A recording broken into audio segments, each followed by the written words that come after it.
Y bien, parece que ya está todo listo. Sí. Ay, faltó cantor. Siempre lo confunden. Perfecto, creo que ya están todos listos.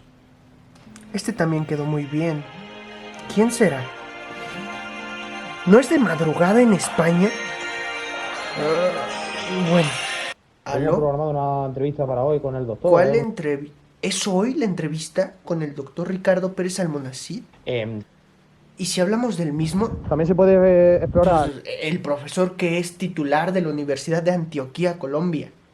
Sí, sí, sí, el que es licenciado y magíster en psicología por la Universidad Nacional de Colombia. Doctor, seguro que tiene mucho más contenido. Mm, Un dato más para saber si es el especialista en métodos estadísticos por la Universidad Veracruzana en México, doctor en ciencias del comportamiento por la Universidad de Guadalajara. ¿Qué más quieres? Fue director del Centro de Estudios e Investigaciones de Conocimiento y Aprendizaje Humano.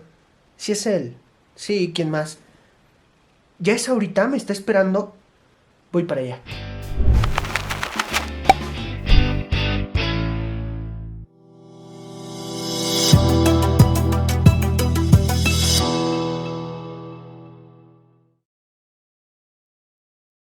Bienvenido y bienvenida a esta entrevista con el doctor Ricardo Pérez Almonacid, una entrevista que va a servir de promoción para el próximo curso que va a estar en nuestra web, el curso de Introducción al Interconductismo, impartido por los chicos de Psicología Interconductual, Giovanni Lara, René Rincón y Mario Pérez en pantalla. Y para empezar, y como se suele hacer con cualquier entrevistado, pues queríamos preguntarle a Ricardo si someramente podría decir quién es, a qué se dedica, qué edad tiene, cuáles son sus gustos y aficiones o cualquier cosa que tenga que ver con su persona. Ok, bueno, yo soy Ricardo Pérez Almonacid, soy un psicólogo de la Universidad Nacional de Colombia. Eh, Tuve la fortuna de trabajar con el profesor Emilio Rives Iniesta, con quien estudié mi doctorado y posteriormente trabajamos en el Centro de Estudios e Investigaciones en Conocimiento y Aprendizaje Humano en Jalapa, México. Actualmente soy profesor de la Universidad de Antioquia en Medellín, Colombia. Eh, ¿Qué les puedo decir? Soy una persona, un padre de familia con 3 hijos, ya una niña de 20 años, un niño de 11 y otra de 3. Eh, Muy interesado en el desarrollo de las psicologías generales a la tradición conductual, muy interesado en los problemas filosóficos e históricos de la disciplina y en el desarrollo experimental de la conducta humana compleja en general, ¿no? Ese es, a grosso modo, mi perfil. Perfecto. Una pregunta más para que conozcamos al doctor. ¿Usted tuvo alguna razón específica para estudiar lo que estudió? Sí, hace unos 26 años más o menos estuve en un seminario católico. En su momento era creyente, iba a ser sacerdote y comencé a estudiar filosofía. Pero en el proceso, digámoslo, tuve una crisis de fe que removió los fundamentos de mi vida, y me llevó a estudiar psicología, en principio tratando de aproximarme a la comprensión del ser humano desde una perspectiva distinta. Eh, yo creo que esas fueron las principales motivaciones y ya obviamente en el transcurso del tiempo te vas dando cuenta que las cosas son distintas a como te las imaginabas en principio, que los alcances de la psicología son diferentes. Y creo que esa vena filosófica siempre se ha mantenido en mi vida profesional, y creo que se ha venido como reafirmando esa vocación teórica y conceptual con el paso de los años. Y a la larga puedo mirar en retrospectiva y decir que he logrado algo de ese objetivo, ¿no? Es decir, por lo menos tengo hoy una comprensión diferente a la que tenía hace 26 años sobre lo que es el hombre en general. Claro, ello habla de cambio, ¿no? De progreso. Tal cual. Bien, pues ahora te queríamos preguntar sobre tus líneas de investigación actuales, es decir, a qué dentro de la psicología, a qué te estás dedicando concretamente ahora mismo. Bueno, yo tengo varios intereses dentro de la psicología. Yo podría clasificarlos en tres grandes grupos de intereses. Uno es conceptual, filosófico. Ese atrapa mucho tiempo de mi trabajo y en particular me interesa hacer análisis de lo que sería la filosofía de la ciencia psicológica. Es decir, qué entendemos por explicación en psicología, cómo es una teoría psicológica, cómo es la noción de causación en psicología. Ese tipo de cosas me llaman muchísimo la atención porque nuestra disciplina tiene muchas particularidades que no comparte con otras y que siento que necesitan esa labor reflexiva. En particular de ese primer bloque de intereses, me interesa mucho el problema de la explicación, estoy trabajando en eso, es un trabajo de muchos años, eh, pero espero en unos años poder publicar algo sobre el tema. Dentro de esa tradición conceptual también trato de hacer análisis parecidos a los que está haciendo Mario, análisis gramaticales de algunos conceptos, algunas propuestas, digamos, de interpretación de algunos conceptos psicológicos. Eh, Ahí obviamente hay una influencia importante de Wittgenstein, de Emilio, pero también de otros autores, ¿no? Eso es como tratar de poner en orden ese rompecabezas conceptual que tenemos en psicología. Por otro lado, lo que podríamos llamar un interés experimental, eh, en particular me interesa mucho lo que es conducta humana compleja, todo lo que tiene que ver con lenguaje, con pensamiento, con comprensión, pero esta línea la alimento mucho en función de los intereses de los estudiantes con los que trabajo. Es como la oportunidad que tengo de pensar nuevas cosas con las preocupaciones que traen los estudiantes, ¿no? Por ejemplo, ¿cómo vemos el enojo? ¿Cómo podríamos pensar el enojo? Un estudiante quiere ver razonamiento analógico. Bueno, ¿cómo podríamos pensar en razonamiento analógico? ¿No? Otro estudiante quiere entender la comprensión social en niños. Bueno, entonces es como una ventanita al tipo de problemas que traen los estudiantes y que me exigen, me retan a pensar de forma creativa y coherente una forma experimental de abordarlo. Y ahí tengo entonces varios proyectos, ¿no? Hay un proyecto personal que tengo hace muchos años sobre el logro conceptual y lenguaje, hay otros sobre comprensión social, hay otros sobre emociones, etc. Y el tercer bloque tiene que ver con aspectos metodológicos, y ahí he publicado algunas cositas. Próximamente va a salir un capítulo sobre diseños intensivos, eh, sobre, por ejemplo, toda esta parte matemática y estadística útil para la psicología experimental, que pienso que puede ser útil. También hay algo sobre sistemas dinámicos no lineales, que siento que es el tipo de herramientas hacia donde podríamos apuntar para desarrollar más la disciplina, etc. Entonces yo creo que son esos tres bloques: el conceptual, filosófico, histórico; el experimental, que está abierto a las solicitudes de los estudiantes; y el tercero, de corte metodológico, formal, tratando de pensar cómo sería la disciplina más madura con esas herramientas. Ya. Con lo que nos comentó inicialmente, que cada vez va teniendo una comprensión diversa sobre el individuo, sobre el hombre, pues en algún sentido podríamos decir que se ha estado radicalizando, ¿cierto? Eh, o ha tenido que cambiar ciertos principios. Esto lo comento porque en el correo nos comentó que se ha alejado de ciertas líneas de investigación que antes seguía y ahora tal vez definirse sería un poco complicado. ¿Usted qué diría que está haciendo? ¿Cómo llamaría la psicología que hace o en qué línea entraría? Qué buena pregunta. Eh, sí, yo pienso que toda la vida intelectual es un proceso permanente de descubrimiento, de definiciones, de distinciones progresivas, ¿no? Obviamente no soy el mismo de hace 26 años respecto a la concepción del hombre, del universo, de la vida, y en particular dentro de psicología, el encuentro con el profesor Telmo Peña en la Universidad Nacional, que fue el que me introdujo a esta forma de ver las cosas. Ya luego el trabajo con el profesor Rivers, me fueron, digamos, mostrando un camino, acotando ciertos intereses.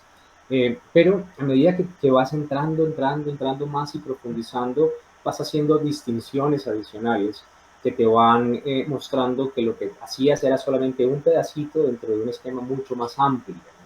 Entonces, por decir algo, el encuentro inicial con Skinner lo vas luego ampliando cuando te encuentras con Cantor, luego el encuentro con Cantor lo amplías cuando te encuentras con Rives, y luego encuentras a Roca y te das cuenta que hay cosas distintas, y de pronto Gibson estaba ahí paralelo y dices, Gibson, ¿cómo comulga con esto? ¿O cómo coincide con algunas ideas de esto? Y vas viendo que de pronto te llega a la mano un libro como este de Merleau-Ponty, de Structured Behavior, y dices, ok, ¿cómo Merleau-Ponty tiene que ver con esto? Porque Roca lo cita, y entonces te das cuenta que de pronto hay una cantidad de cosas que no habías visto, y luego llegas a Heidegger y te das cuenta que hay muchas coincidencias entre lo que dice Heidegger en algunos aspectos y lo que tú entiendes hoy en día por conducta. Entonces, creo que en este momento de mi vida podría decir que estoy tratando de promover y de desarrollar un abanico de psicologías que llaman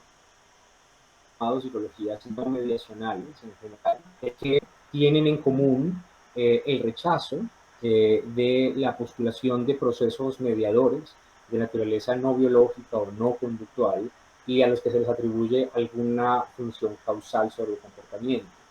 Y ahí cabe una gran cantidad de autores, ¿no? De hecho, acabé hace un par de días de reconstruir el mapa histórico de esta gran familia de tradiciones en las que se incluyen algunos autores contemporáneos de la así llamada ciencia cognitiva, que han sido críticos de la tradición representacionalista, cartesiana, de la psicología, como por ejemplo Anthony Chemero, Daniel Hutto, Alba Noe, que son personas que sin conocer la tradición conductual, han llegado más o menos a la misma conclusión.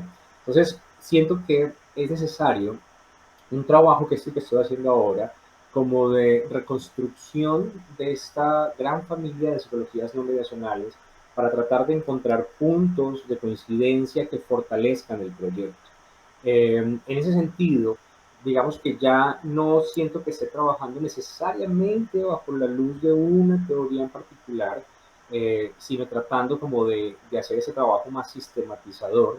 Pero obviamente hay ideas que he venido desarrollando claramente influidas por el trabajo de Rives, mucho porque ha sido pues un mentor durante muchísimos años, eh, pero también donde hay ciertos desarrollos personales que ya siento que no necesariamente él respaldaría, pero que yo lo sentí como un desarrollo necesario, por lo menos en mi proceso intelectual, ¿no? Entonces, digamos que por lo pronto así me veo, Mario. Muy, muy interesante todo esto que nos comenta, doctor. Yo creo que con toda la investigación que está haciendo, podría salir hasta algo novedoso, pero bueno, ansiosos por leer lo que va a sacar. Sí, y a colación de todo lo que acabas de decir, probablemente la siguiente pregunta también sea difícil para ti, ya que acabas de decir que no te podría etiquetar ningún tipo de corriente o subcorriente dentro del conductismo o de la psicología o del análisis de conducta, como queramos denominarlo, pero sí te queremos preguntar que para ti cuál sería el objeto de estudio de la psicología, si es posible elegir solo uno, si se puede hacer de forma más pragmática, primero investigando y luego considerando qué es lo que se está estudiando, y luego por otra parte también a colación de qué es conducta, si nos podría, sobre todo para los oyentes que van a ser más principiantes, si podrías darnos una diferencia entre conducta y cognición y si, por ejemplo, estando en acuerdo, en desacuerdo con Skinner, conducta y cognición sería lo mismo o sería un fenómeno distinto. Ok, la pregunta es muy interesante, creo que nunca pierde vigencia, ¿no? Porque siempre tenemos respuestas como de cajón frente al problema del objeto de estudio de la psicología, que en verdad necesitan un análisis más fino, ¿no? Es decir qué es la mente, decir qué es la experiencia, decir qué es la subjetividad, decir qué es la conducta, suenan respuestas como acabadas, pero en verdad detrás hay una gran cantidad de sutilezas y de detalles que no permiten una respuesta tan simple. Eh, yo podría decir que hasta hace muy poco tiempo yo habría respondido a esa pregunta como que el objeto de estudio de la psicología en efecto era el comportamiento o incluso más interacción del individuo con los objetos de su ambiente, pero pienso que decir que el objeto de estudio de la psicología es el comportamiento no especifica con detalle las propiedades relevantes de lo psicológico. Pero no quiere decir que no, esa respuesta no quiere decir que no haya comportamiento y que el comportamiento no sea lo relevante, sino que siento que se necesita una cualificación adicional. En el año 2018 publiqué un capítulo de un libro que se llama Los límites de la integración teórica en psicología. Ahí desarrollo un poco lo que considero que es el objeto de estudio de la psicología. Ese capítulo resultó de una solicitud de un profesor que aprecio mucho acá de la Universidad Nacional, el profesor Germán Gutiérrez, que dijo, vamos a pensar las posibilidades de integrar la psicología con otras disciplinas, porque yo siento que, me decía él, necesitamos trascender ese discurso monodisciplinario y más bien pensar en encuentros interdisciplinarios o en una integración mayor de la psicología con otras disciplinas.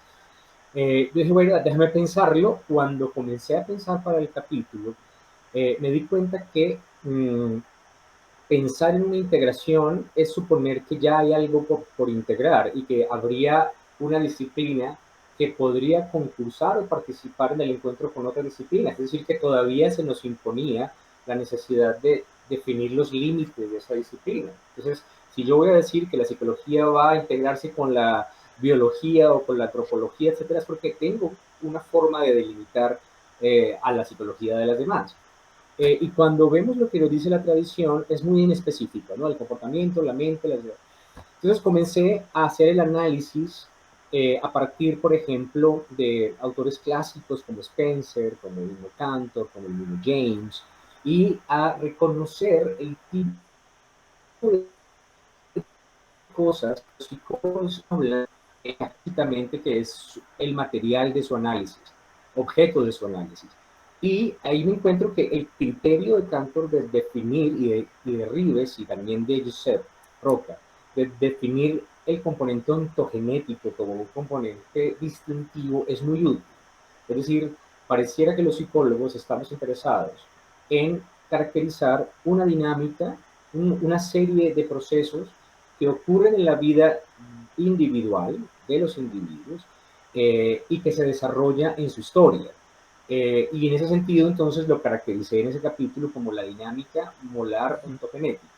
La dinámica porque se trata pues, de un proceso, de una serie de relaciones que se van estableciendo en la vida individual, y molar porque esas relaciones cobran significados y se describen como unidad, es decir, como un sistema de relaciones desarrollado en la ontogenia.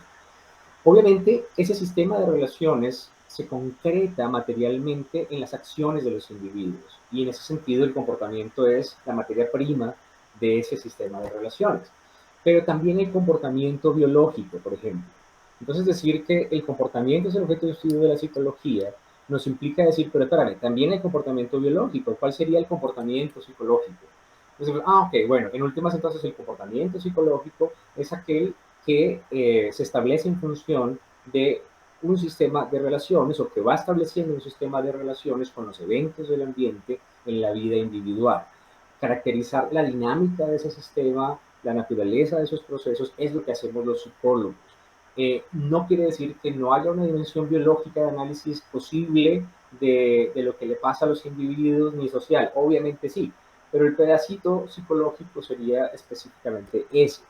Entonces, por ejemplo, los psicólogos estudiamos cómo es posible que recordemos algo que hace 2 días, cómo es posible que aprendamos lo que otra persona está diciendo, cómo es posible que podamos atajar un balón que están lanzándonos. Todos esos son procesos que se van estableciendo en la vida individual y los psicólogos estudiamos esos procesos. Ahí, obviamente, se puede cualificar ese sistema de relaciones en términos de muchas propiedades y algunas de esas son propiedades que pueden ser distintivas, eso es materia de controversia del comportamiento humano, básicamente porque implican convencionalidad o lenguaje, o suponen pertenecer a prácticas sociales que permiten que se establezcan ciertas propiedades de ese sistema. En algunos de esos casos se ha hablado de cognición para referirse a esas propiedades de ese sistema de relaciones. Pero obviamente la distinción conducta-cognición no tiene sentido porque es muy gruesa y puede ser muy confusa establecerla. ¿Sí? Es demasiado confuso. Así como es confuso decir que el comportamiento es el objeto de estudio psicológico porque no es específico, entonces es más confuso ahora oponerlo a otra cosa como la cognición porque es más confusa todavía. Entonces yo podría decir que en últimas, para cerrar la pregunta, los psicólogos estudiamos un sistema de relaciones desarrollado en la ontogenia que se puede caracterizar de acuerdo con muchas propiedades, algunas de las cuales permiten hablar de ese sistema en términos de lo que tradicionalmente se llama cognición, pero no es algo de naturaleza distinta a ese sistema. Perfecto. Gracias, me recordó, hay un texto de Norman Malcolm que se llama Dreaming, ¿no? Sobre soñar. Entonces primero caracteriza soñar, ¿no? Son cogniciones que uno tiene mientras se duerme. Es la clásica, dice. Y ya casi al final del libro dice, se preguntarán por qué ya no abordé lo de las cogniciones. Es que no sabía qué estaba diciendo, la verdad. Cognición puede ser cualquier cosa, entonces decidí evadirlo. Son de esas cosas que causan gracia, ¿no? Porque es cierto, es muy complejo no hay un límite, como usted comenta.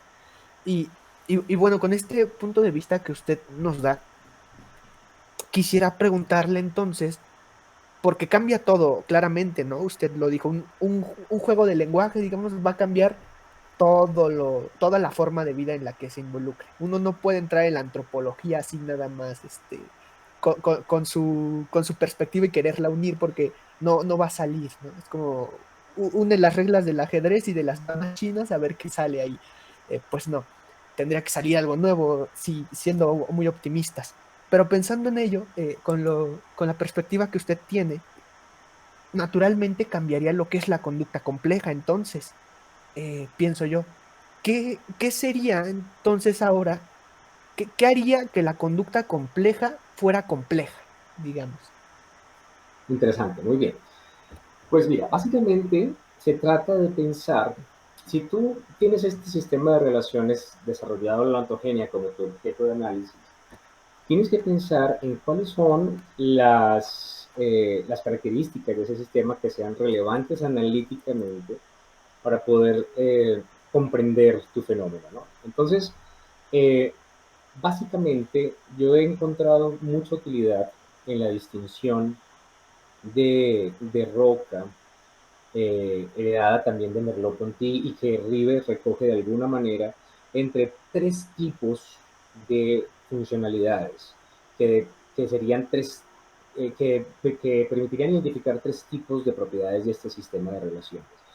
Unas que se refieren a el ambiente físico químico, al ambiente espacio-temporal del mundo. O sea que este sistema de relaciones en primera instancia se organiza en función de algunas regularidades espaciotemporales del mundo. Es decir, que una cosa está junto a la otra, que un objeto se cae, que hay un antes y hay un después, que hay un aquí y hay un allá. Esas son las regularidades básicas del mundo físico, digamos así. Esas en buena parte han coincidido con lo que se ha conocido como psicología de la percepción, ¿no? Que es básicamente el ajuste a estas regularidades espaciotemporales y físico-químicas. Eso hace que la infraestructura de cualquier sistema psicológico sea ese, sea el ajuste a esas regularidades básicas. Eso es básico y en ese sentido es más básico que otras y por tanto más simple que otras, pero no porque eso sea muy simple, eso en sí mismo es muy complejo, ¿no?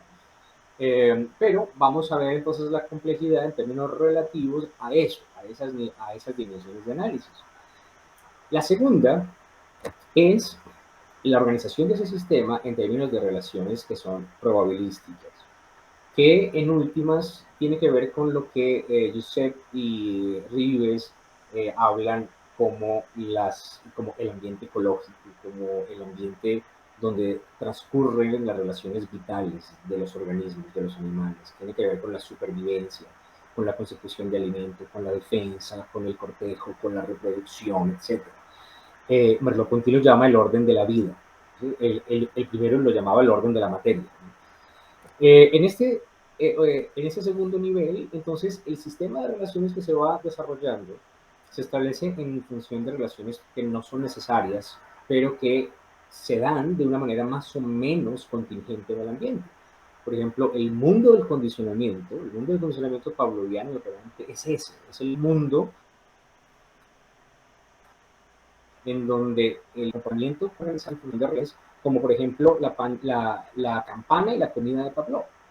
Es decir, no hay nada en la naturaleza que ponga juntas esas dos cosas y por tanto establecen entre sí una relación que es completamente contingente, es una relación arbitraria, pero ahora el comportamiento comienza a organizarse en función de eso. Ese sistema entonces ahora se ve un poco más rico, ya no solamente es un sistema organizado en función de regularidades espaciotemporales, sino ahora de relaciones probabilísticas entre eventos que tienen valor adaptativo. Ese entonces es un poquito más complejo que el otro en términos de proceso, pero no quiere decir que el otro no sea complejo, quiero insistir en eso. Y finalmente el tercer nivel, supone la vida en grupo. La vida en grupo que tiene además una extensión importante de número y también una extensión temporal y espacial, promueve la organización del comportamiento en función de propiedades que van surgiendo en el grupo para poder garantizar su convivencia. Ya no es un problema solo de supervivencia, sino ahora de convivencia. Cuando uno rastrea el análisis evolutivo del Homo, incluyendo el hombre de Neandertal, el hombre denisovano, los antecedentes, los hombres primitivos, etc., se da cuenta que es crítica la variable tamaño del grupo, porque implica la organización social, la distribución de tareas, la comunicación diferida, pero la necesidad de controlar y distribuir el alimento, el trabajo, etc. Eso implica un tipo de procesos que muchos estarían en desacuerdo con distinguir de los otros dos, y eso es muy común, por ejemplo, en la tradición esquileriana más radical, en donde procuran incluir bajo un mismo principio, que sería el de la selección por creencias, los fenómenos psicológicos, pero otros, como yo, pensamos que puede ser útil en principio considerar que hay un tercer nivel, que es más complejo que los otros, que es el de establecer algunas relaciones entre los eventos del mundo, ya no en términos de su contiguidad espaciotemporal, ya no en términos de su aparición y su ocurrencia probabilística, sino en función de su pertinencia. Es decir, ahora, por medio del lenguaje, yo puedo establecer relaciones pertinentes entre eventos.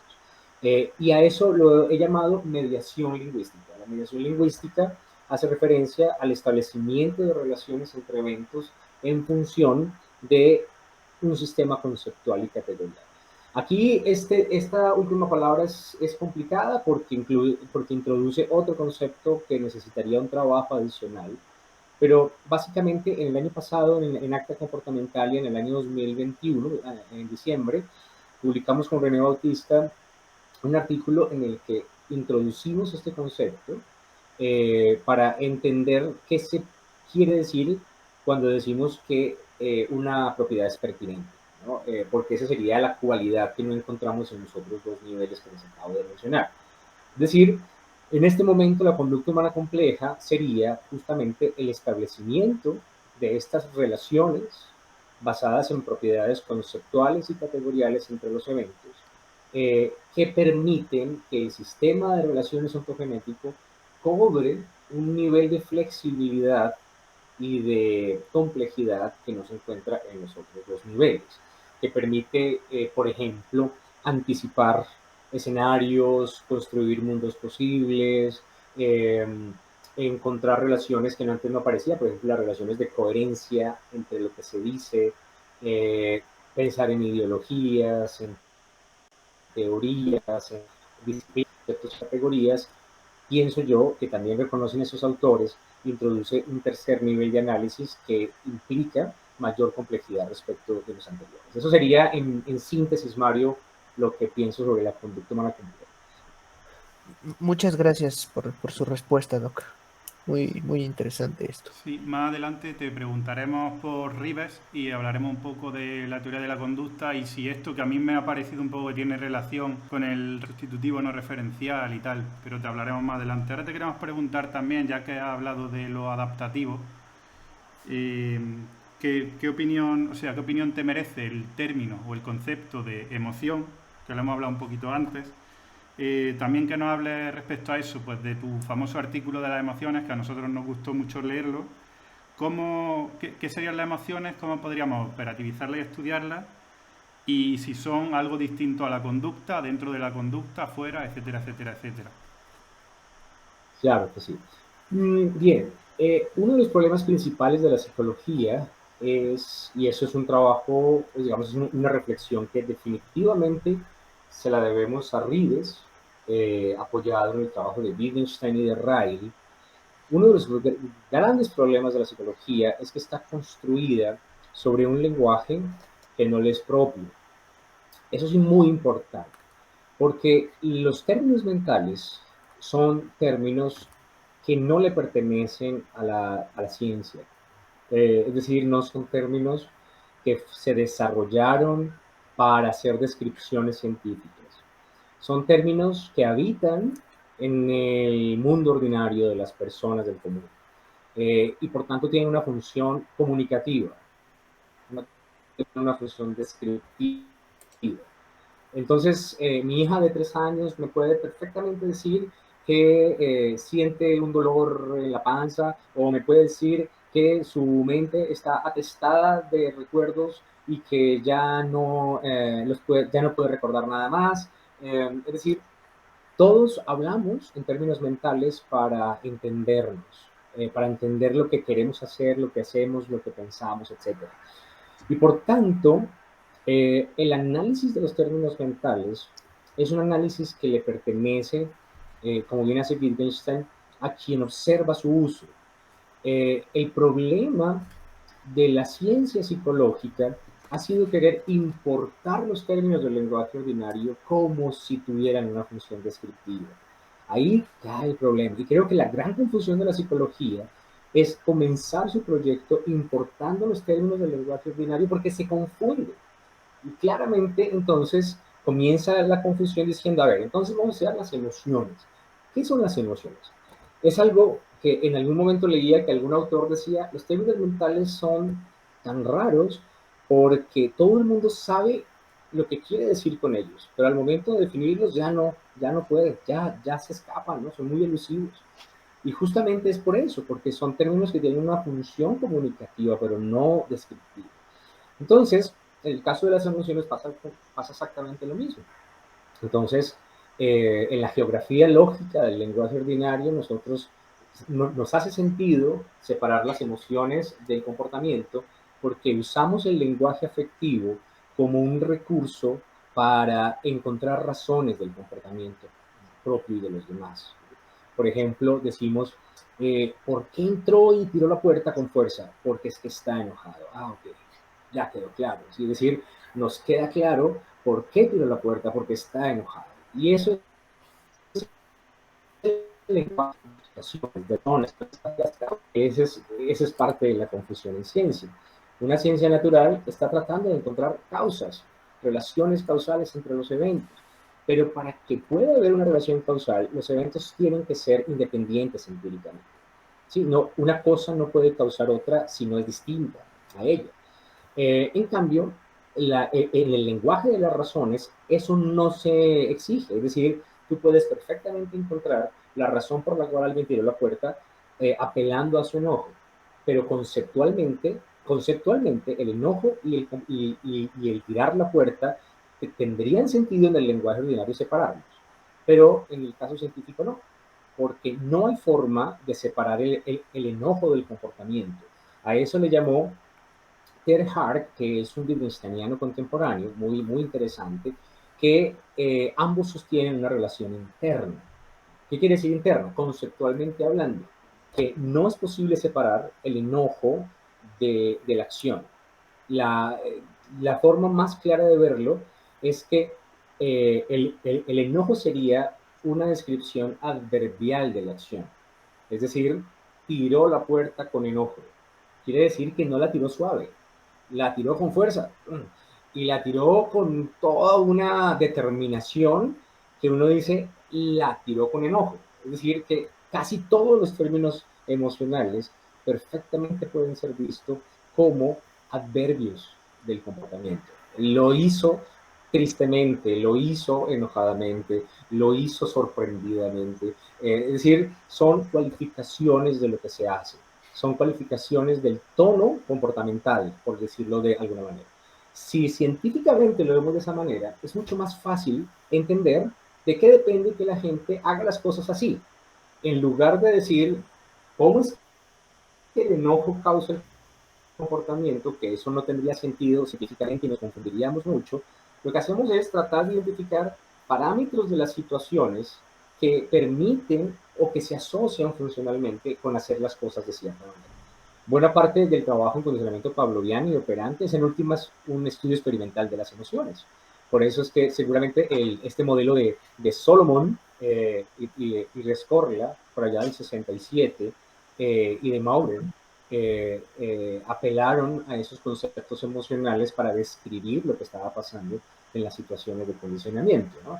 Por ejemplo, el animal está recibiendo el alimento y de un momento a otro se lo quitan. Entonces, ¿qué hace el animal?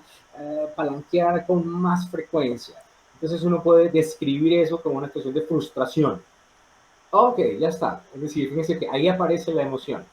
En el lenguaje ordinario tiene todo el sentido del mundo que está, decir que está frustrado. Pero científicamente no tiene sentido crear ahora un nuevo constructo que se llame frustración y ponerlo a interactuar con la acción de palanquear, porque ahora tienes que especificar en qué consiste la frustración y te confundes. Entonces ya no solamente tienes que explicar por qué palanquear, cómo palanquear, sino ahora tienes que palanquear en qué consiste la frustración y te confundes, porque no es un concepto descriptivo. ¿Sí? Entonces, eso en esencia es el razonamiento básico de lo que pienso sobre las emociones. Claro, y es que sí, tiene que ser así, ¿no? Es muy sano en espíritu hacer esta distinción filosófica científica, porque muchas veces los psicólogos mismos, sin darse cuenta, adoptan un montón de presuposiciones filosóficas y después eso se muestra en los experimentos, muy fácil, ¿no? Cuando quieren usar la primera persona nada más y como si fuera la tercera persona, entonces yo describo una emoción de mí mismo, pero no puedo voltear los ojos, entonces sí, hay muchos problemas que uno puede tener metiéndose en este tema y abordarlo, justo como comenta Doc, pues me parece una solución sana.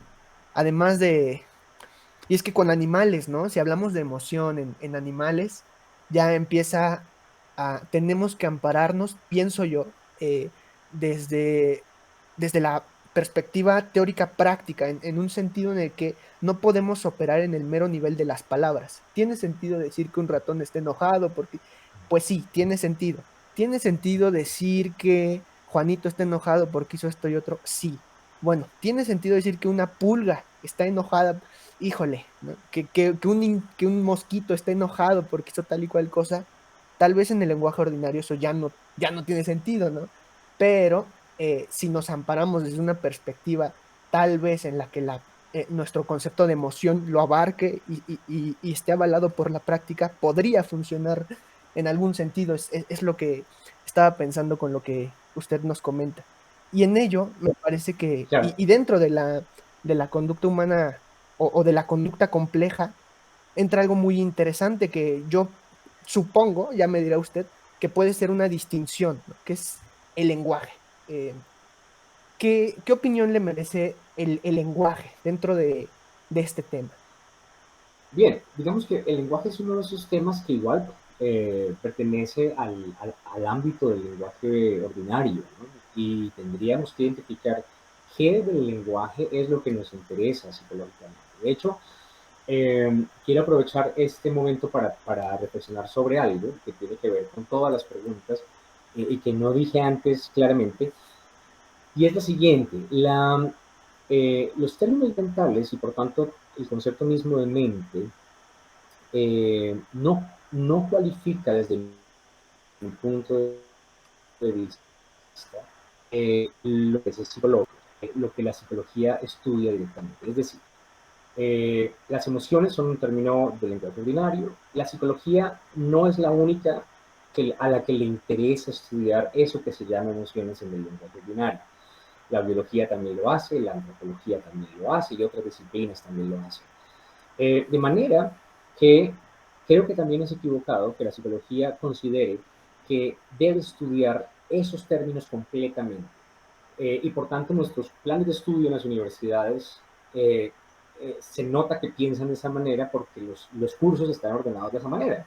Percepción, memoria, aprendizaje, lenguaje, emociones, motivación, pero en verdad esos son términos, digámoslo así, multidisciplinarios, en el sentido de que una comprensión cabal de esto que les acabo de decir, de tirar la puerta con determinación, como acto en sí mismo, no le corresponde solo a la psicología. Una comprensión cabal de ese acto necesariamente requiere entender razones culturales, factores biológicos, físicos, etc. El pedacito que le corresponde entender a la psicología justamente es la dinámica ontogenética implicada en hacerlo de esa manera. Por tanto, lo que quiero mostrar es que no hay una geografía lógica simétrica entre los conceptos del lenguaje ordinario y los conceptos de una disciplina científica. Eso me parece importantísimo tenerlo presente. Okay. Por tanto, alguna vez en un panel que participé me preguntaban por eso. ¿Qué es la mente para un conductista? Yo era el representante del conductismo del panel. Y la respuesta más clara que yo tengo al respecto es que la respuesta de qué es la mente no la da el conductista, sino la da la gente a la que pertenece ese concepto, que es la gente del común. Realmente la respuesta es lo que la gente dice que es, no porque es un término científico. No es un término que nosotros tengamos que definir. Y por eso creo que las respuestas a esa pregunta que provienen de discursos especializados dentro de la filosofía de la mente pueden al final ser muy confusos, ¿sí? Porque finalmente se trata de mejor determinar quiénes son las personas que pueden responder esa pregunta.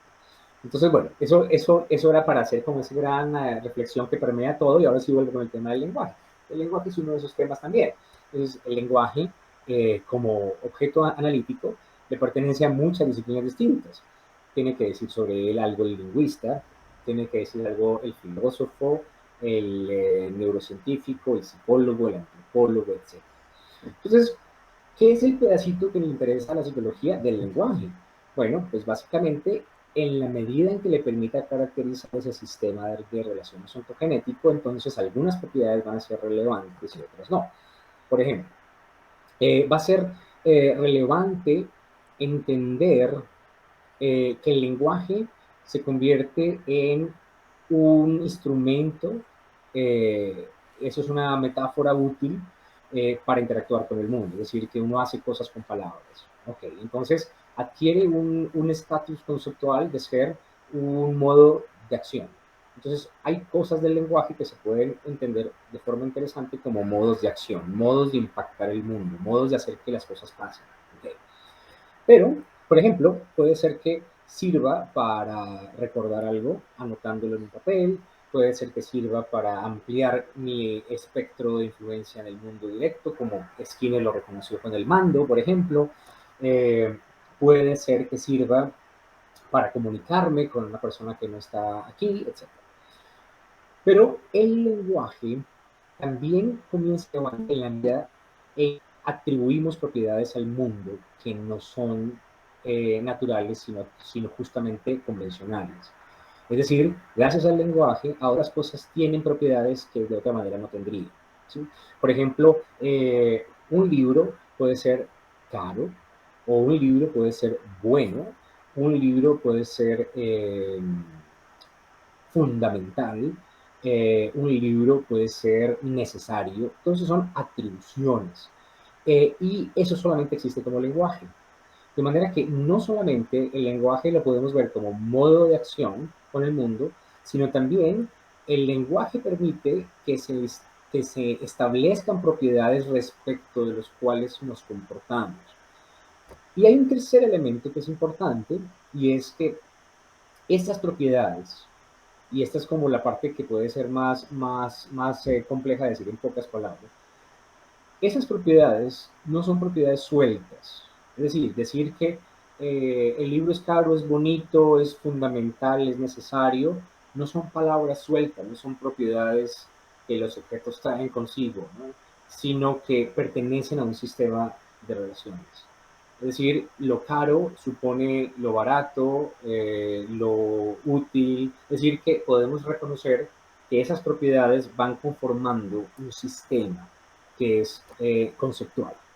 El concepto de caro, el concepto de bonito, el concepto de necesario, ¿verdad? Es decir, que esas relaciones conceptuales van estableciendo algo que podríamos llamar una gramática. Entonces, esa gramática es importante que quede claro. No es un epifenómeno que se nos impone sobre la naturaleza, sino simplemente es las relaciones que se establecen entre las propiedades conceptuales de los eventos atribuidas con el lenguaje y que cumple una función de decir. Es decir, yo no puedo decir frente a este libro cualquier cosa. ¿Sí? Es decir, no tiene sentido decir que este libro sabe mejor salado, por ejemplo. No tiene sentido. Pero ¿qué es lo que lo impide? Lo que lo impide es que las propiedades de ese libro guardan una relación con otras propiedades, como las que tienen que ver con la ingestión, con la lectura, con el conocimiento, etcétera, de manera que esas relaciones gramaticales habilitan que yo diga las cosas de cierta manera para que tengan sentido. De manera que esa es la tercera propiedad del lenguaje. Primera es como modo de acción, la otra es como propiedades con respecto de las cuales nos relacionamos, y la tercera es como gramática. Que en últimas es lo que va a permitir que Wittgenstein proponga los análisis gramaticales, justamente, y es ver cómo lo que se dice y lo que se hace parte de una red de relaciones conceptuales y categoriales que permite predicar el sentido de lo que se hace. Entonces, la conducta humana compleja es compleja por eso, porque permite establecer relaciones a las que se les puede predicar si son congruentes, absurdas, incoherentes, etc. De manera que toda nuestra vida, todo lo que hacemos, puede estar en función de cosas que consideramos que tienen sentido, que no tienen sentido, y ahí es el gran mundo de la interpretación, el mundo de la comprensión, que es el que en últimas es el mundo de lo propiamente humano. Muy interesante, doctor. Sí, hace mucho sentido. Sí, precisamente yo me estaba acordando también de la frase de Wittgenstein, ¿no? Que decía que los límites de mi mundo son los límites de mi lenguaje, que podemos estar más o menos de acuerdo, pero en gran medida sí. Y precisamente que estamos ahora metiéndonos en temas de filosofía, filosofía del lenguaje y tal, pues queríamos preguntarte, no solo por la importancia de la filosofía del lenguaje, que seguro que tienes mucho que decirnos, sino también qué axiomas filosóficos serían imprescindibles en una ciencia de la conducta o en una ciencia en general. Hablamos de determinismo, materialismo, temas de ontología, temas de epistemología. ¿Qué nos podrías decir al respecto?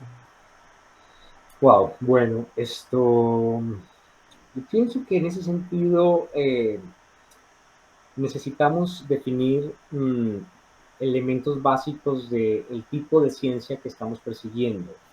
Y ya eso abre todo un mundo de reflexiones y de discusiones. En primera instancia, la distinción ciencia natural, ciencias sociales, por ejemplo, o ciencias del espíritu, como se llamaban en el siglo XIX, es una distinción que puede ser arcaica, pero que tiene unas implicaciones enormes, ¿no? Es decir, buena parte de las discusiones que tenemos todavía con los colegas en los departamentos de psicología es que muchos consideran que no es posible que la psicología sea una ciencia. Y justamente es porque están pensando en una psicología como una sistematización de, lo, de los contenidos, de lo que la gente piensa, no cómo piensa, sino qué piensa. Y eso tiene unos supuestos epistemológicos muy definidos que no son los mismos de aquellos que perseguimos algo como una ciencia natural.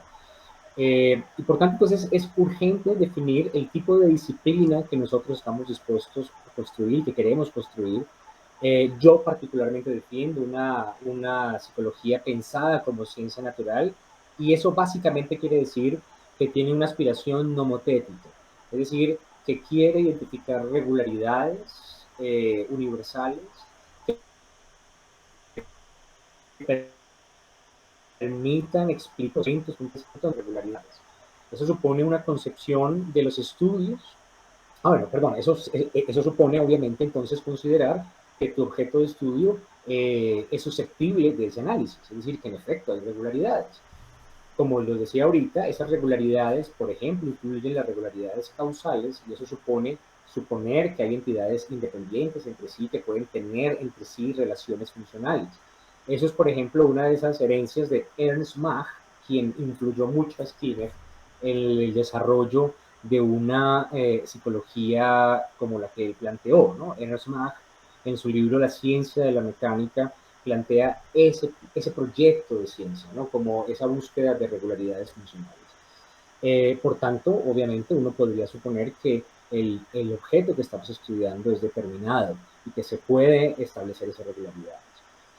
Hay una, hay una serie, bueno, eso supone además una concepción de explicación particular que no necesariamente es la misma de la física, y que es algo interesante porque hemos tenido como herencia la idea de la física como la disciplina referente, pero posiblemente la disciplina más cercana es la biología, y tiene una característica relevante, y es que muchos de los procesos biológicos son históricos, y exhiben algo que podríamos llamar un orden teleonómico, no teleológico.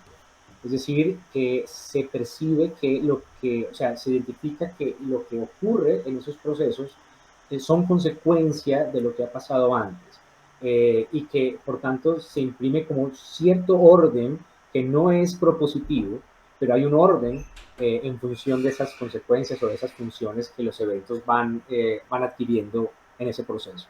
Entonces, creo que necesitamos pensar en un modelo de explicación propio de la ciencia a los teóricos.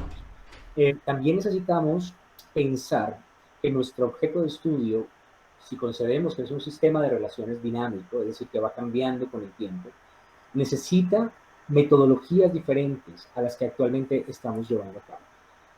Porque la tradición fischeriana en estadística nos ha hecho mucho daño al pensar los experimentos como grupos, como condiciones de grupo. Porque cuando los pensamos de esa manera, naturalmente llevamos el problema a buscar diferencias de medias. Entonces, tengo tres grupos, vamos a ver, hay diferencias o no hay diferencias, ya está. Y entonces lo que concluyo es si hay diferencias, pero no sé nada de cómo es que el fenómeno ocurrió. No sé nada de cómo se fue desenvolviendo ese proceso ontogenético. Necesitamos una metodología distinta, concebir el objeto de estudio como un objeto sistémico, dinámico. Necesitaremos herramientas matemáticas distintas a las que hasta ahora hemos utilizado. Posiblemente necesitamos más herramientas matemáticas tipo sistema dinámicos que herramientas estadísticas tipo ANOVA. Necesitamos pensar también en la ontología pertinente para ese sistema, porque las reflexiones ontológicas y metafísicas en general que heredamos son propias de una tradición que ya no es la nuestra. Todo el mundo del empirismo, del idealismo, son categorías muy gruesas que puede que no capturen las propiedades relevantes de lo que estamos estudiando. La distinción pragmatismo-realismo es muy relevante y hay que darla. Por ejemplo, el trabajo de Edwin Holt con su neorrealismo, que afecta mucho el pensamiento de Gibson y hoy en día de personas como François Tenor, es una discusión muy interesante, porque hay muchos tipos de realismo, tiene muchas implicaciones, pero ¿cómo es el mismo que después pensamos en este sistema de relaciones como objeto de análisis? ¿Hasta dónde el pragmatismo tipo James, tipo Peirce, es el que debe orientar nuestro trabajo?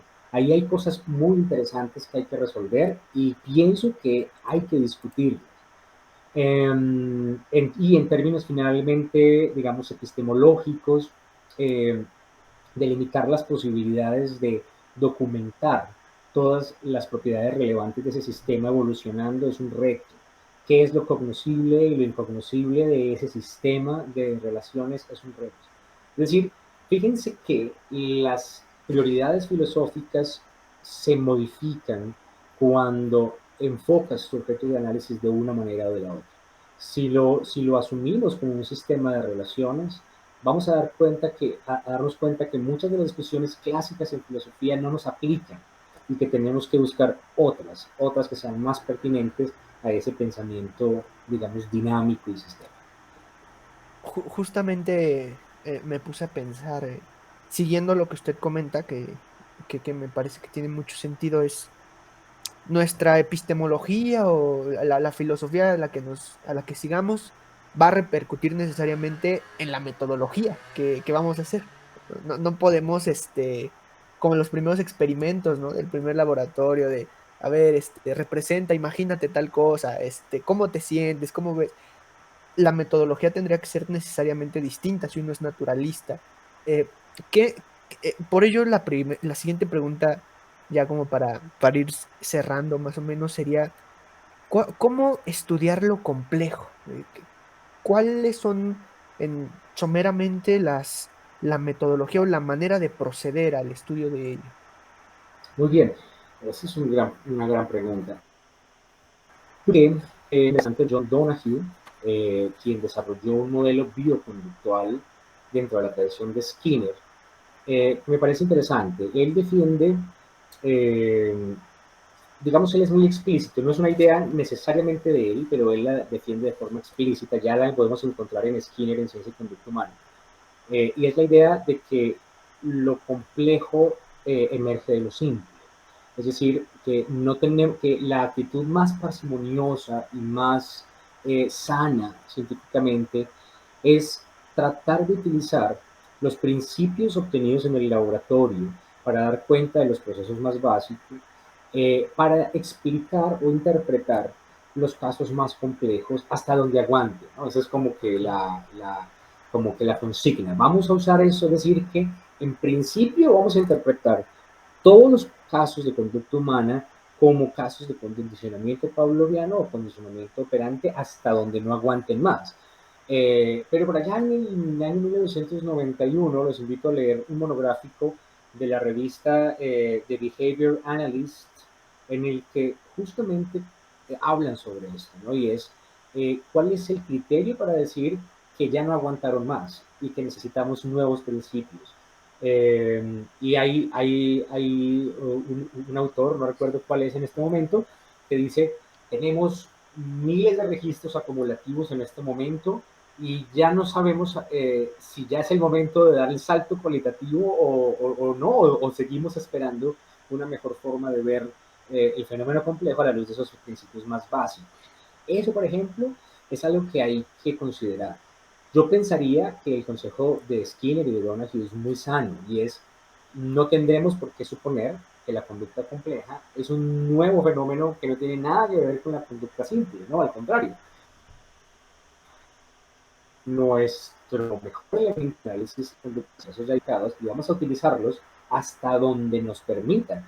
Y va a haber un límite en el que ya parece que se fuerzan tanto los conceptos y se estiran tanto los conceptos que dices, ya parece que no es lo que estábamos pensando el significado original del concepto, sino que ya se está forzando demasiado. Que a veces me pasa un poco eso con la teoría de marco relacional, ¿no?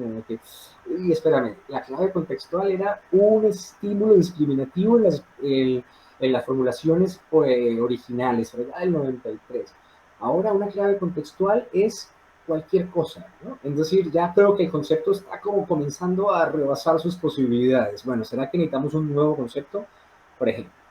Y la otra es que Donahue y Skinner mencionan la interpretación como el tipo de tarea científica que se puede hacer con la conducta compleja, pero que solamente se podría llevar a la experimentación la conducta más simple. Es decir, Donahue es escéptico de pensar que podemos lograr el control experimental riguroso para estudiar la conducta humana compleja y que solamente entonces podríamos interpretarla extrapolando los hallazgos con la conducta más simple. Yo creo que no es necesario, es decir, pienso que sí es posible hacer un análisis directo, experimental, de la conducta humana compleja, siguiendo este principio de parsimonia. Creo que es muy sano hacerlo así, y puede ser que al final nos llevemos la sorpresa de que fue suficiente. Yo no creo, pero creo que esa es la actitud que hay que tener, como que puede ser, ¿no? Puede ser que nos llevemos la sorpresa y que buena parte de lo que pensábamos que necesitaba nuevos conceptos en verdad son suficientemente explicados con nosotros. Sin embargo, yo pienso que podemos ir avanzando hacia modelos experimentales que sean sensibles a las propiedades de la conducta humana compleja de mediación lingüística. ¿Cómo lo pienso en este momento? En este momento, que todavía no lo he resuelto, es decir, creo que es un proceso permanente de indagación, pero en este momento lo pienso hacer de esta manera. Necesitamos diseñar situaciones que promuevan que la persona tenga que mediar lingüísticamente. Es decir, si tú tienes una relación que está completamente dada en la situación, esto va con esto, esto va con esto, esto va con esto, no necesitas mediar lingüísticamente, todo está dado, la situación está completa. Si vamos aumentando el sistema de relaciones que vas incluyendo, pareciera que hay un punto en donde necesitas usar el lenguaje para poder lidiar con todo el sistema completo. Tengo alguna evidencia experimental de eso en un estudio publicado en el año 2015, en el que pareciera que cuando ya hay un sistema de relaciones muy complejo y cuyas relaciones no son todas explícitas, necesariamente la persona tiene que mediar lingüísticamente. Es decir, tiene que decir, espérame, esto va con esto que está acá de esta manera, ¿sí? Pero eso que está acá no está explícito, no está dado, ¿sí? Ahí es cuando el concepto, por ejemplo, de inferencia cobra sentido. ¿Y qué es inferir? Es hacer explícito lo implícito. Y no es un proceso previo a la conducta, no, es una forma de comportarse. Es en esos casos en donde parece que se exige la conducta compleja. Entonces necesitamos ir desarrollando un sistema en el que el ambiente es muy simple, las relaciones son muy sencillas, se van complejizando, van estableciendo relaciones cada vez más implícitas que obligue a la persona para poder responder correctamente mediar lingüísticamente. Así es como me lo imagino en este momento, pero hasta ahora estamos estableciendo cómo sería específicamente Es que ese hace trabajo. alusión a su nombre, ¿no? Es compleja. Y yo pensaría, Sí, yo pensaría que Cantor estaría incluso de acuerdo. Estaba leyendo psicología cultural y dice cosas muy interesantes, ¿no? Se puede experimentar de dos maneras, en ambientes controlados, pero también somos naturalistas, pues eso me sorprendió. Y justo comenta, a ver, es complejo la psicología cultural, hacer experimentos.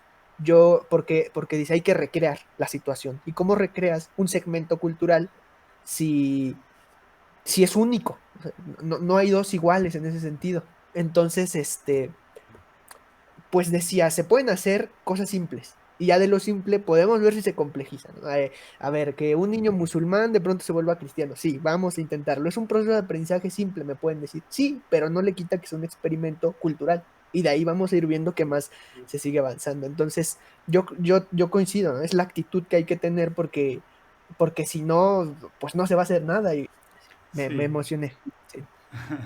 Y en ese camino también no, como bien decías, también no meter términos mediacionales para salvar esos problemas que tenemos, ¿no? A la hora de explicar las cosas. Y bueno, Ricardo, sin ya robarte más tiempo, si todavía nos puedes contestar una pregunta, a menos que Mario también tenga algo más, pero por mi parte te queríamos preguntar una opinión, te extendieras lo que quisieras sobre el interconductismo. ¿Por qué habrías ya abandonado este? ¿Qué motivo?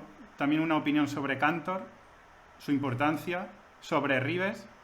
Y luego, por otro lado, también no nos podemos dejar el conductismo radical. ¿Por qué tampoco a día de hoy estaría dentro como tal de esa corriente? Y, por supuesto, de Skinner. claro, claro. Bueno, yo los considero mis padres intelectuales, ¿no? Es decir, debo la gran mayoría de lo que pienso hoy en día a estas figuras, ¿no? Skinner, Lewis, también yo incluiría a Joseph, a Beatles, o sea, hay muchos pares intelectuales.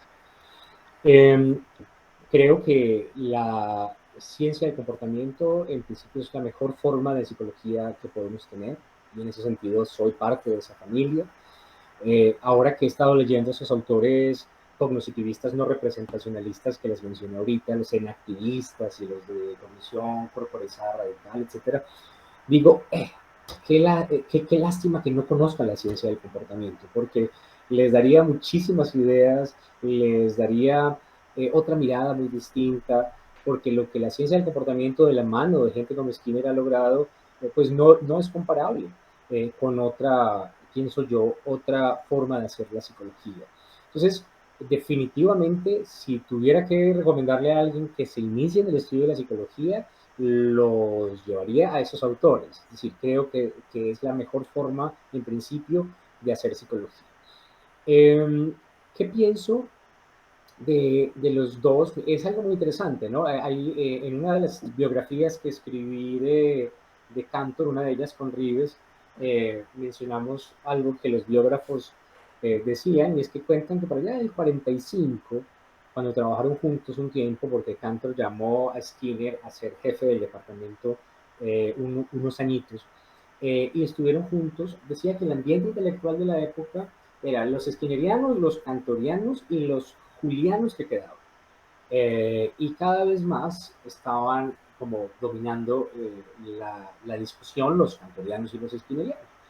Y ponían a hablar a Skinner y a Cantor sobre muchos temas, y al final pues ambos coincidían que tenían muchos puntos en común, pero también había importantes diferencias. Y creo que esas diferencias quedaron marcadas en el artículo reciente que Cantor y Jeff, antes del análisis experimental del comportamiento de Skinner. Los invito a que lo lean si no lo han leído. Pero había algo interesante, y es que los cantorianos se caracterizaban por tener intereses muy filosóficos, ¿no? Eso era como un rasgo de los cantorianos, y no era de extrañar porque pues Cantor fue fundamentalmente un filósofo. Cantor no hizo ningún experimento, asesoró uno que quedó publicado para allá en 1934 como una tesis de maestría o de doctorado, pero no era de él, sino de un asesorado. Eh, y las reflexiones de Cantor son reflexiones sistematizadoras, son reflexiones de la psicología en su contexto histórico, en su proyecto de convertirse en una ciencia natural.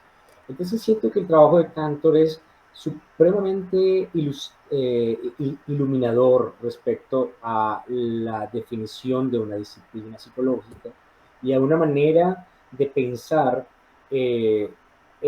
esos, digamos, de advertirnos del riesgo de incluir esos constructos hipotéticos que no son especificables empíricamente, que son herencia del lenguaje ordinario, o sea, todo el tiempo está advirtiéndonos, pero también la tercera cosa es que nos está invitando a pensar relacionalmente, ¿no? Que eso es una de las grandes virtudes del modelo de campo cantoriano, ¿no? Y es mira las cosas como un sistema de relaciones, como un campo de relaciones. Y la principal crítica que le hace a Skinner es esa, no entiendo la razón por la cual consideras que el esquema estímulo-respuesta-consecuencia es el esquema para cualquier tipo de fenómeno. Entonces puede ser interesante que sea el esquema para algunos, eventualmente, y eso que también es, pueden ser vistos como un campo. Esta es la principal distancia que separaría el interconductismo de la tradición skinneriana, y es la crítica desde el interconductismo de la tradición skinneriana de plantear como único prácticamente el esquema de la triple relación de contingencia para explicar cualquier fenómeno psicológico. Eso supone una lógica de base que obviamente no es de campo, está más cercana a una lógica, digámoslo así, asociacionista, digamos que mientras que algunos consideran que Skinner no es mecanicista, yo lo comparto, digamos, está más cerca de esa lógica, ¿no?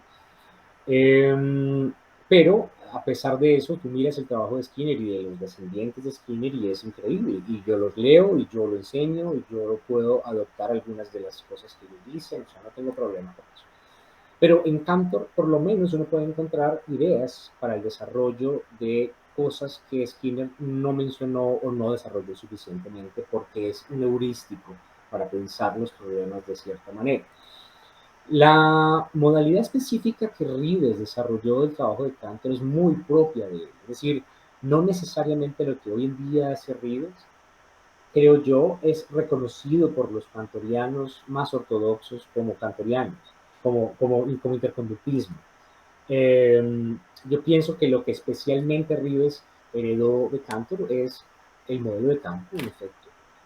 La concepción, digamos, interactiva, eh, recíproca funcionalmente entre la actividad individual y la actividad del ambiente. El concepto de medio de contacto fue crítico para Rives y él le hizo sus propias elaboraciones, eh, pero no mucho más. Y quizás Schoenfeld influyó mucho más en Rives en un sentido. ¿No? Eso me parece que es una de las grandes herencias de Schoenfeld a Rives. Pero sin duda alguna, yo pienso que el psicólogo vivo, más lúcido, más interesante conceptualmente es Rives. Pienso que es una persona que ha logrado un dominio de la disciplina increíble y nos ha mostrado una forma de entender todas las facetas de lo psicológico de una manera organizada, coherente, productiva. Las líneas de investigación son súper creativas. Rives tiene una capacidad enorme para imaginarse tareas y medidas y es increíble la capacidad que tiene de llevar al laboratorio muchas de sus ideas. Y definitivamente es en particular el teórico de mayor influencia para mí. O sea, definitivamente lo aprecio y lo respeto muchísimo. Eh, la, la distancia actual, entonces, no es una distancia ni de afectos ni de principios, ¿no? Sino es más bien una... es que estoy tratando de ser congruente con el propio proceso intelectual que llevo en el que se me exige hacer algunas distinciones que ya no encuentro en Rives y que seguramente él no respaldaría. Entonces es como trato de ser lo más congruente posible con eso que estoy pensando, llevarlo hasta sus últimas consecuencias y posiblemente ahí ya comencemos a separarnos sin darnos cuenta, sin que eso no implique que nos podamos tomar un tequila en su casa cuando nos veamos, ¿no? Es decir, es un proceso natural de progreso intelectual. Posiblemente, por ejemplo, él no esté de acuerdo con lo que yo escribí sobre emociones, no lo sé, ni tampoco estaría de acuerdo en que vea la mediación que ha hecho el 1 de diciembre de Acta Comportamentalia. Mostramos cómo nos separamos un poco de la interpretación actual de Rives frente al tema, porque él ha mostrado con mucha razón mucho miedo del formalismo, ¿no? Y es que comenzar a meter el lenguaje de los conceptos y las categorías implica un riesgo formalista que hay que siempre cuidar, ¿no? Entonces tratamos de tenerlo presente, pero creemos que es necesario. Entonces ahí comenzamos a separar. Eso sería. Muy ilustradora su respuesta, Doc. Sí, claramente se muestra el proceso en el que usted va trabajando y llega un punto en el que tiene que seguir. Pues es progreso individual, diría Cantor. Ahora estaría pensando en qué lecturas, bueno, ya nos dio unas pautas, pero digamos lecturas concretas para la audiencia que pueda acercarse a usted o a nosotros o a quien sea, recomendaría para iniciar en el lado oscuro de la psicología.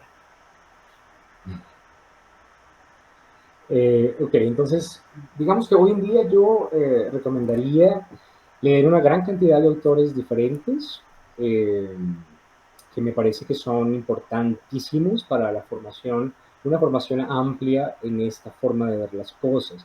Y cuando digo amplia, quiero subrayarlo, porque yo siento que una de las quienes empatizamos con esta forma de hacer la psicología, es que tendemos a segregarnos, ¿no?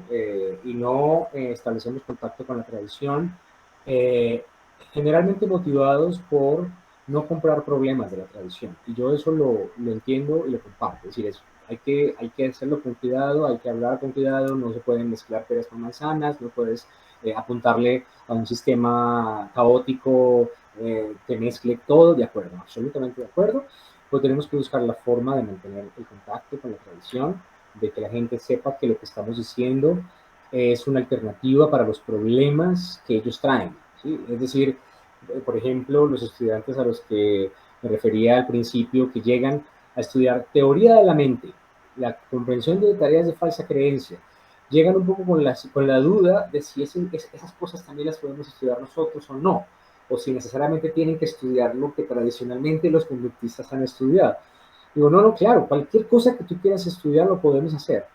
Que al final termine siendo como tú pensabas es otra cosa, pero cualquier cosa podemos estudiarlo.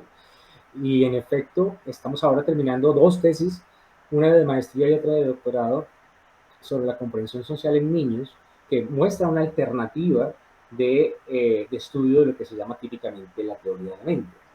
Entonces, es una forma alternativa que surge de la motivación de los estudiantes, pero que los conecta con problemas más generales que trascienden esos problemas particulares y los lleva a una forma de pensar particular.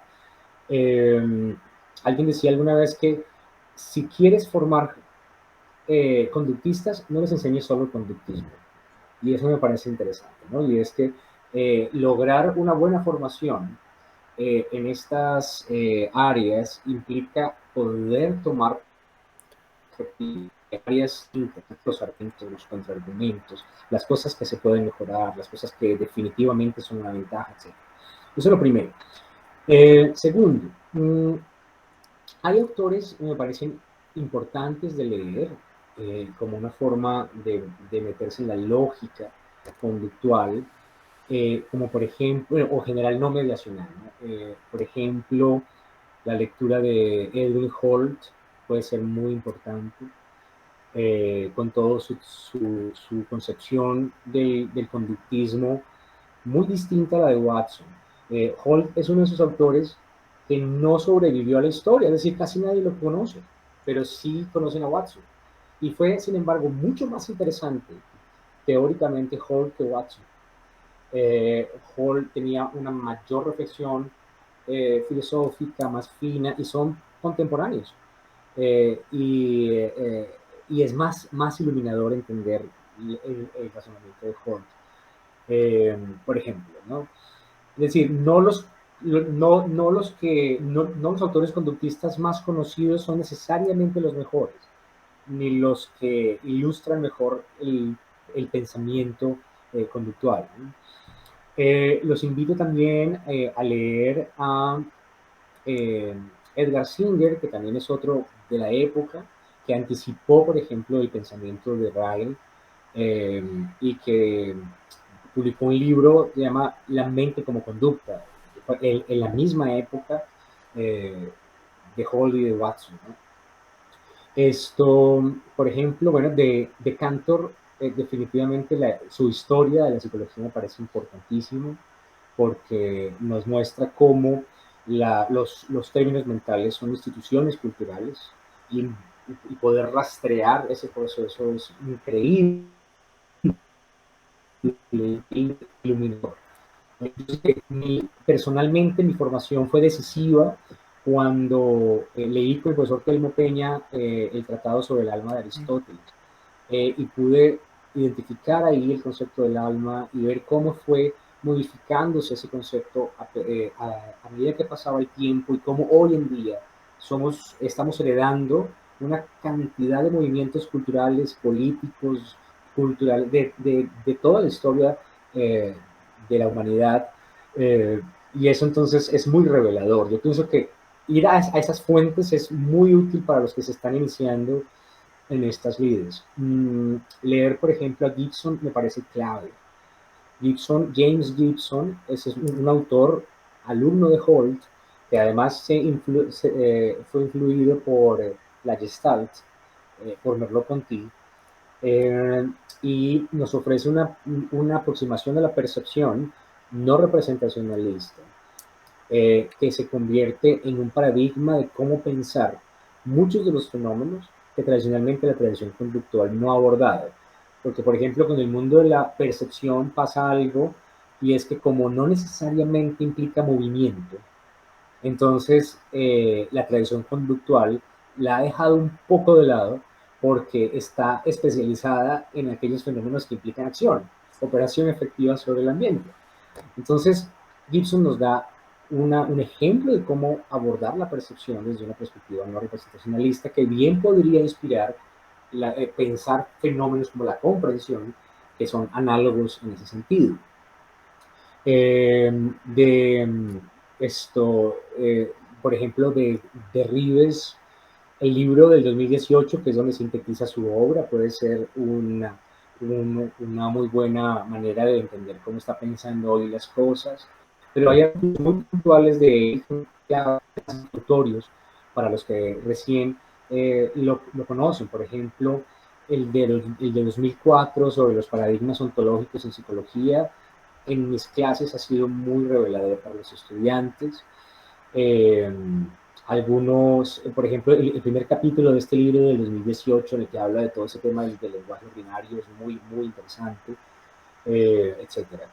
De Skinner, yo recomiendo muchísimo leer el artículo de 1950 de Son necesarias las teorías del aprendizaje, porque ese artículo es muy interesante sobre el proyecto skinneriano, sobre su forma de pensar, sobre por qué hacer la investigación que él estaba haciendo y no la que venían haciendo antes, cómo entiende él la explicación, cómo entiende las teorías. Ese artículo me parece muy importante en Skinner. De todos yo ese lo recomiendo mucho. De mis autores favoritos descendientes de Skinner está Rackham, con su concepción molar del comportamiento. Me parece que fue una persona muy capaz de dar una aproximación molar que pudiera seguir siendo abordada matemáticamente. Eso creo que es un reto muy, muy, muy complejo, porque generalmente los desarrollos más formales y matemáticos provienen de aproximaciones más moleculares. Eh, Henry Klinger es uno de los skinnerianos que yo más respeto. Me parece muy lúcido en su razonamiento, muy claro. Eh, es un divulgador de las ideas de Skinner que me parece súper clave. En particular hay un artículo de él que es del 2004 también, que se llama ¿Por qué la psicología no ha podido mantener sus promesas? De Henry Klinger. Lo recomiendo mucho para los que hasta ahora se introducen en el campo. Y se me escapan dos, tres más que seguramente podrían ser interesantes, pero hay una lista que podría ser útil para los que hasta ahora llegan a eso. Sí, muchas gracias. Y me quedo pensando qué tan cierto, o sea, que es muy cierto el hecho de que muchas veces una información solo estudia como a Cantor, ¿no? A los conductistas y con ello quiere, porque se da mucho, al menos en las aulas donde yo estudié, repudiar a los demás o descalificarlos, pero sin conocer los principios y no se puede, no se puede conocer a Wittgenstein sin Russell, ¿no? Sin Bertrand Russell no habría un Wittgenstein, y así infinidad. Entonces, por ejemplo, para proceder a hacer los análisis que usted hace, creo que no me dejará mentir, los análisis gramaticales y tal, hay que conocer lo que está diciendo la otra persona para saber, a lo mejor y tenemos algo en común y no lo sabemos. Entonces hay que conocer la otra postura, informarse, leer a Descartes, ¿no? Yo pensaría, porque se habla mucho entre los colegas conductistas, ¿no? No, es que eso es mentalismo. Bueno, ¿qué es Dualismo mentalismo? cartesiano, ¿no? ¿De dónde viene? ¿Qué se dice? Sí, me parece muy De acuerdo. interesante esto. Ujú. Sí. Pues mira, para cerrar te preguntaría una última cosa, pero para que la respondiera en 1 o 2 minutos. Y es sobre el futuro de la psicología. ¿Cómo Ok. lo predices? El futuro de la psicología. Ok, si miro lo que está pasando hoy en día, soy pesimista. en términos de que estoy viendo una tendencia más grande a la dilución de sus límites, ¿no? O sea, la gente está borrando los límites, está yéndose hacia un tipo de trabajo que mezcla distintos niveles de análisis con temas que son heredados generalmente del lenguaje ordinario. Creo que en ese sentido soy pesimista. Pero también soy optimista, que veo movimientos cada vez más crecientes de personas como ustedes, de investigadores interesados en todas estas áreas, pero siento que tenemos que organizarnos para que estratégicamente se pueda ganar impulso. Y es encontrar justamente las coincidencias, las colaboraciones y desarrollar decididamente esta forma de pensar que pienso que puede ser muy, muy prometedora para las cosas. Pues por mi parte nada más. Yo agradecerte muchísimo que hayas estado aquí. Esperamos que a la gente le sirva muchísimo tu conocimiento y bueno, dejo a Mario por si quiere despedir la entrevista también. Pues muchas gracias, Doc, por su tiempo y por estar aquí contestándonos preguntas y dándonos recomendaciones. Ya creció mi pila de No, cosas con por mucho leer. gusto. No, con mucho gusto, Rafa y Mario. Espero que sea útil y muchas gracias de nuevo por la Gracias a invitación. ti, nos vemos. Gracias. Chao. Hasta luego.